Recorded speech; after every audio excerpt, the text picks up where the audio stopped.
It usually happens late at night, when the world is quiet and the glow of a screen fills a room, when ambition briefly wakes up just long enough to whisper a promise that feels mature, responsible, even wise. I'll start tomorrow. It doesn't sound like weakness. It sounds like restraint, like planning, like a man who knows how to pace himself. And that is exactly why it's so dangerous. Tomorrow is not laziness dressed poorly. It is self-betrayal dressed as intelligence, a soft lie the mind uses to protect itself from the discomfort of action. Every time you say it, nothing explodes, nothing collapses, no one calls you out, and yet something invisible erodes, because identity is not built by what you intend, but by what you repeatedly do. The world tells you to wait until you feel ready, until conditions improve, until motivation aligns. But the samurai understood something modern men have forgotten. Hesitation is not neutral, it is corrosive. They acted before doubt spoke because they knew doubt grows louder the longer it's fed. Tomorrow functions like a psychological anesthetic, numbing the pain of inaction just enough that you don't notice the slow decay underneath. Smart, capable men fall into this trap not because they lack discipline, but because they can justify delay with reason, logic, and endless refinement. They plan, optimize, research, restructure, and call it progress, while weeks quietly turn into years. Delay feels safe because it avoids immediate failure, but it guarantees long-term regret, and the mind prefers distant pain to present discomfort. Rest, true rest, restores you so action becomes cleaner. Delay drains you while pretending to preserve energy. One strengthens identity, the other fractures it. Every postponed start leaves behind a small unanswered question inside you. Can I trust myself to move when it matters? Over time, those unanswered questions accumulate into quiet self-doubt, not dramatic, not loud, but heavy. The most lethal part of the lie is that tomorrow always sounds reasonable in the moment it's spoken, yet tomorrow never arrives carrying discipline with it, only the same conditions and a slightly weaker version of you. Ancient warriors did not wait for certainty because they understood certainty is born from motion, not thought. Action clarifies, hesitation confuses. The modern world encourages you to negotiate endlessly with your own will, to treat action like a fragile event that must be perfectly prepared for. But strength was never built that way. Strength was built by moving while the mind protested, by stepping forward while fears still whispered alternatives. Ask yourself, honestly, how many versions of you have already died waiting? How many lives were postponed into nothingness by the promise of a better starting point? Each one was real, each one had momentum for a moment, and each one was buried quietly under the word tomorrow. This is not about intensity or grinding yourself into the floor. It's about recognizing that delay is not rest, and patience is not postponement. The samurai rested deeply, then acted decisively. Modern men delay endlessly, then wonder why they feel hollow. If tomorrow is a lie, and deep down you know it is, the real question is not when you'll start, but why the mind clings so desperately to a word that has never once delivered the life it promised. You were taught to believe that if you're tired, distracted, inconsistent, or unable to start, something is wrong with you, that you lack discipline, drive, or character. But that belief is not truth. It is conditioning, and it keeps capable men stuck in quiet shame. Burnout is not the absence of strength. It is a predictable result of a nervous system flooded with stimulation and a mind pulled in 1,000 directions, none of them anchored to identity. You are not lazy. You are overstimulated, not unmotivated, but overconsumed. Every scroll, every video, every notification fragments attention into smaller and smaller pieces until the will itself becomes thin, brittle, and unreliable. Dopamine was meant to reward effort, but modern life delivers it without cost, teaching the brain that pleasure precedes action instead of following it. Over time, this reverses the internal order, and action begins to feel heavy, foreign, even threatening. Motivation feels broken not because it disappeared, but because it was outsourced to external triggers, waiting to be sparked instead of commanded. The modern productivity world tells you to optimize systems, plan perfectly, hack habits, and stack techniques. Yet beneath all that noise is a simple truth Zen masters understood centuries ago. Excess creates friction, simplicity creates motion. The samurai did not negotiate with their feelings before acting, because they trained in mushin, no mind, a state where action flowed without emotional debate. They removed hesitation by removing excess thought. Modern men drown in infinite choice, endless information, and constant comparison, then blame themselves for freezing. Choice paralysis is not freedom, it is overload, and overload fractures the will until starting feels like lifting something far heavier than it should be. You wake up exhausted not because you worked too hard, but because your mind never rested, constantly consuming, reacting, and preparing for a life that never quite begins. Discipline, in its ancient form, was never about forcing productivity. It was about subtraction, removing what weakens attention so action becomes inevitable. The world tells you to add more tools, more plans, more inspiration, but Zen discipline whispers the opposite. Remove, simplify, execute. When everything is reduced to the next necessary action, the will heals itself. The internal conflict most men feel is not a lack of desire, but a deep confusion between rest and escape. True rest restores clarity, escape dulls it. Consumption feels like rest, but it steals energy while pretending to give relief. That's why after hours of distraction, starting feels harder than before. You're not broken. You're trapped in a system designed to keep you passive, comfortable, and endlessly preparing. Recognizing this is not an excuse, it's a turning point. Responsibility returns the moment you see the structure clearly. The samurai lived without the concept of tomorrow not because they were reckless, but because their lives were simple enough that action required no negotiation. They did not wait for motivation because they did not rely on it. They trained until action became automatic. In a world without constant stimulation, willpower was not a scarce resource. It was reinforced daily through direct engagement with reality. This is a historical counterexample modern men need to remember. Human beings are not designed to consume endlessly and act occasionally. They are designed to act daily and reflect deeply. When you remove the noise, when you stop mistaking stimulation for rest and planning for progress, the will begins to knit itself back together. Burnout fades not when you add more motivation, but when you simplify your life enough that action no longer feels like a battle. And once you see this, truly see it, the lie of laziness loses its grip, because you understand the problem was never your character, it was the environment you were trying to survive in. Miyamoto Musashi is often remembered as a myth, a figure sharpened by time into legend, but strip away the stories and what remains is something far more unsettling and far more useful, a man who did not postpone his life. Musashi did not wait for clarity, permission, or ideal conditions, because to him hesitation was already a form of defeat.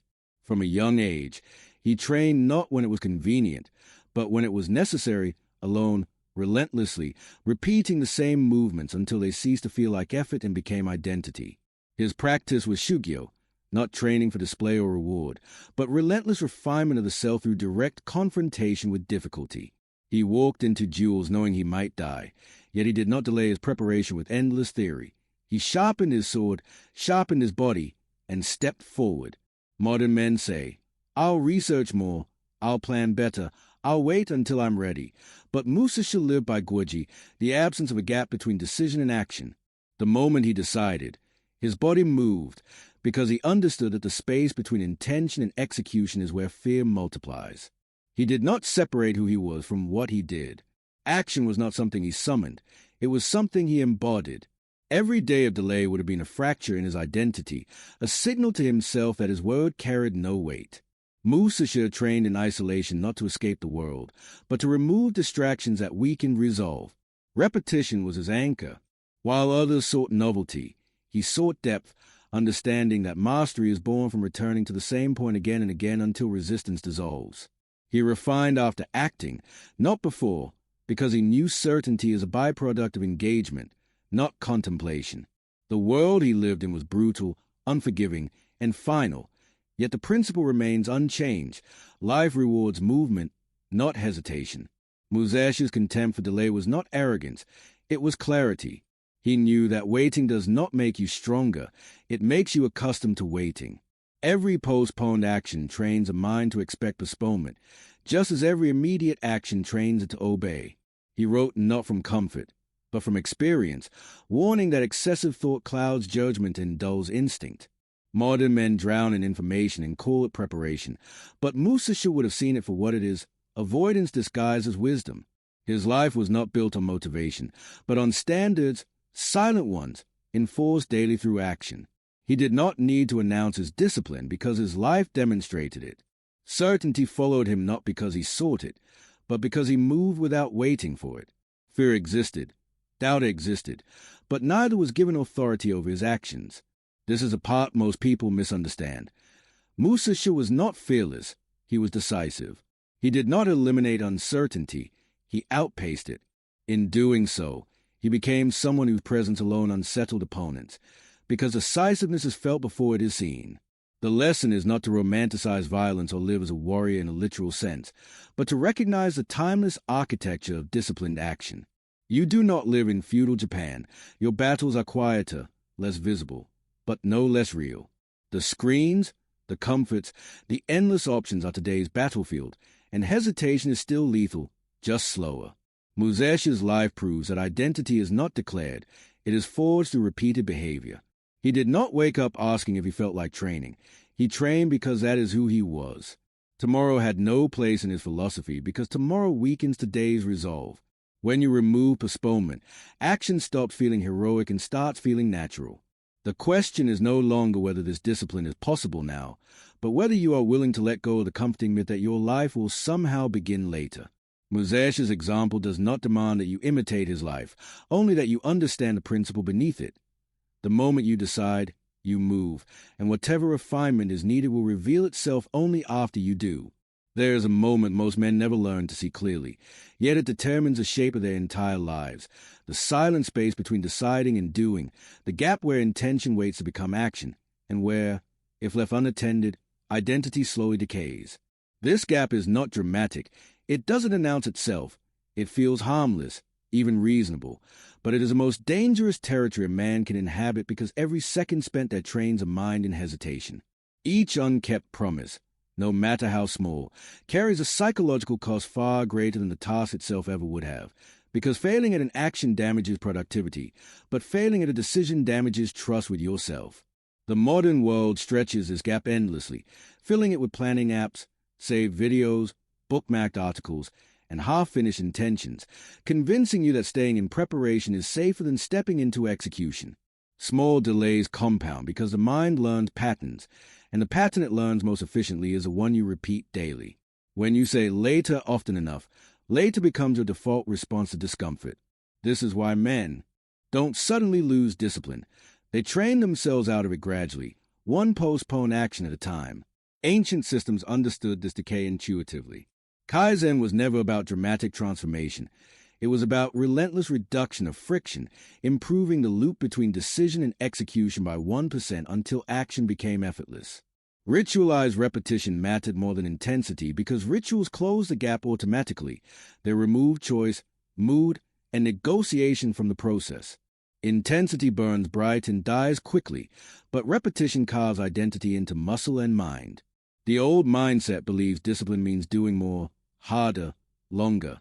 But the samurai way understood discipline as precision, acting immediately on what matters and ignoring the rest. I need the perfect plan is a language of delay, not wisdom, because perfection is a moving target that conveniently keeps you from moving at all. The new mindset is colder, simpler, and far more powerful. I need the next action. Nothing more. When action follows decision closely, confidence grows without effort because confidence is not a feeling. It is evidence accumulated over time. Modern men mistake overthinking for seriousness and hesitation for intelligence, but seriousness is proven by follow-through, not intention. The gap between decision and action is where self-image erodes, because each delay sends a quiet message. My word is negotiable. Over months and years, this creates a man who doubts himself instinctively, who feels resistance before he even begins, not because he lacks ability, but because his nervous system expects delay. Discipline, then, is not about willpower in the heroic sense. It is about shortening the distance between choice and movement until resistance has no time to grow. This is why ancient practices emphasize form, routine, and structure, not because they were rigid, but because they protected the practitioner from internal debate. When action becomes ritualized, identity stabilizes. You stop asking who you are and start proving it daily. The world trains you to stretch the gap, to think endlessly before acting, but ancient discipline trained men to act, then think from within motion. This is the difference between a life of momentum and a life of perpetual preparation. If you want to know where men decay, Look not at their failures, but at the space between their intentions and their actions. Close that space, even slightly, and strength returns naturally. This is where the solution begins, not with motivation, not with inspiration, but with a system that removes negotiation entirely and leaves no room for tomorrow to take root. The most dangerous thing about hesitation is not that it stops you, but that it teaches you who you are while you wait. And the 3-minute rule exists to interrupt that lesson before it settles into identity. Ancient warriors understood decision decay long before neuroscience named it. They knew that the longer a decision sat untouched, the weaker it became, until action felt unnatural and avoidance felt justified. Modern brains work the same way. The moment you decide to act, a small surge of energy appears, fragile and brief, and if it is not used immediately, it collapses inward and turns into mental resistance. This is why waiting for motivation fails. Because motivation is not a cause, it is a byproduct of movement. Momentum is a biological trigger, not a personality trait. When you act quickly, even in a small way, the nervous system shifts from analysis to execution, from uncertainty to orientation. The 3-minute rule is simple by design. When a decision is made, you begin the first physical action within 3 minutes, not to finish the task, not to do it perfectly, but to prove to yourself that action follows intention. This mirrors kata practice, where movements are repeated without pause until the body obeys without discussion. The bow is drawn smoothly, not because the archer feels ready, but because hesitation would break form. Writing one sentence, doing one push-up, opening the document, these acts are insignificant in outcome but profound in effect because they train the self-image of a man who acts. Identity is not built by outcomes. It is built by patterns, and the pattern this rule installs is immediate obedience to one's own decisions. Over time, the brain begins to associate decisions with movement instead of debate, and resistance loses its leverage. This is not about productivity. It is about trust. Every time you act within that window, you deposit evidence that your word matters. Philosophically, this aligns with ancient discipline because it removes emotional negotiation entirely. You do not ask how you feel. You do not assess readiness. You do not improve the plan.